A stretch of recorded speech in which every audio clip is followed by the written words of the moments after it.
Que a graça e a paz de nosso Senhor e Salvador Jesus Cristo seja contigo. Segunda-feira, 15 de julho, o chamado de Levi e a questão do jejum. Duas histórias interessantes aqui, ao menos duas histórias interessantes sobre a controvérsia de Jesus com os fariseus. Veja a diferença dos ensinos de Jesus para o ensino dos escribas e fariseus da sua época. Marcos 2, temos a história do coletor de impostos, o cobrador de impostos, Levi.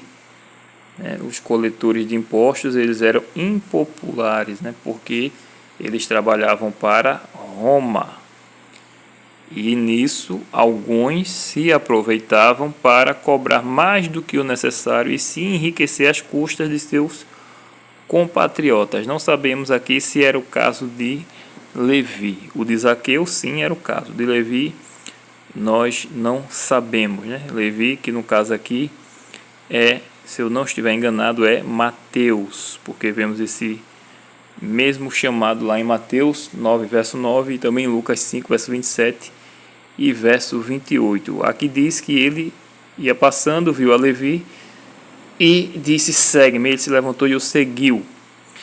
No verso 15, Marcos 2, verso 15, está dizendo: Jesus, achando-se Jesus à mesa na casa de Levi, estavam juntamente com ele e com seus discípulos muitos publicanos e pecadores, porque estes eram em grande número e também o seguiam. Os escribas dos fariseus, vendo-o comer em companhia dos pecadores e publicanos, perguntavam aos discípulos dele: por que come e bebe ele com publicanos e pecadores? Tendo Jesus ouvido isto, respondeu-lhes: os sãos não precisam de médico, e sim os doentes. Não vim chamar justos, e sim pecadores. Aleluia. A lição ensina que existia uma lei, que dizia, uma lei religiosa, criada pelo homem, obviamente, não por Deus, que se os cobradores de impostos entrarem em uma casa, tudo que está dentro dela se tornará impuro.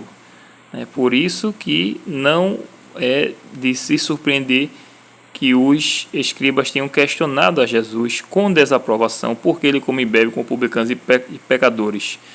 Contudo, Jesus lhe respondeu invertendo a pergunta, indicando que quem precisa de médico são os doentes e não as pessoas saudáveis. Com isso, ele reivindica o título de médico espiritual, aquele que cura a alma adoecida pelo pecado.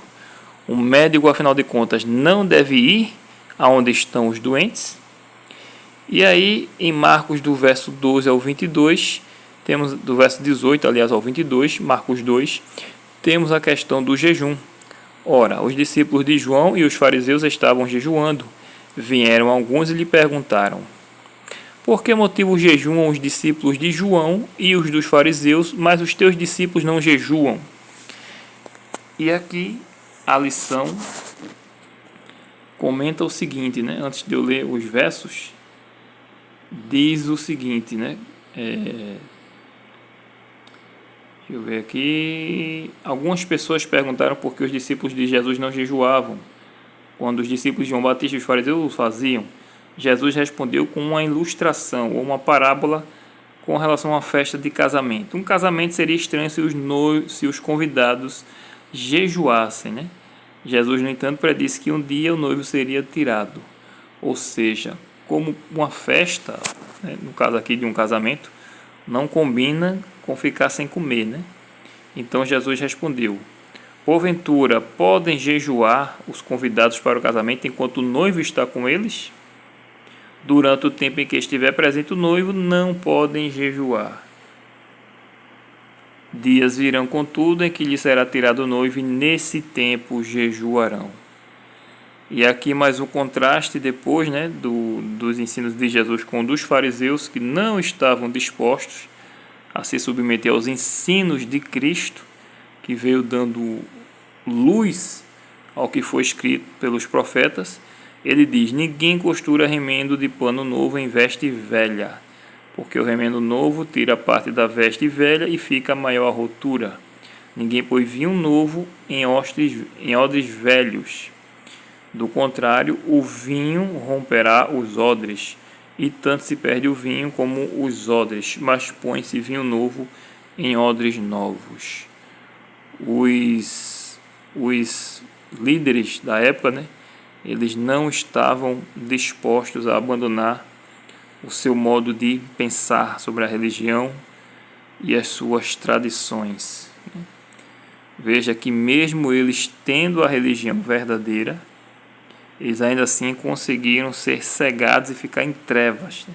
E criando outras leis que inclusive até contrastam com a lei de Deus. É impressionante realmente. E todos nós corremos também esse perigo.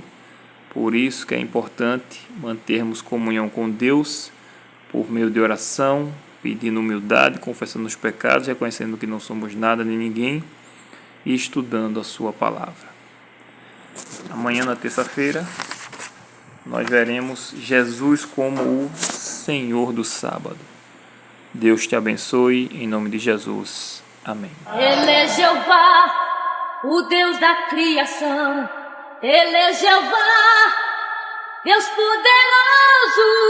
Ele é Deus forte, a rocha eterna.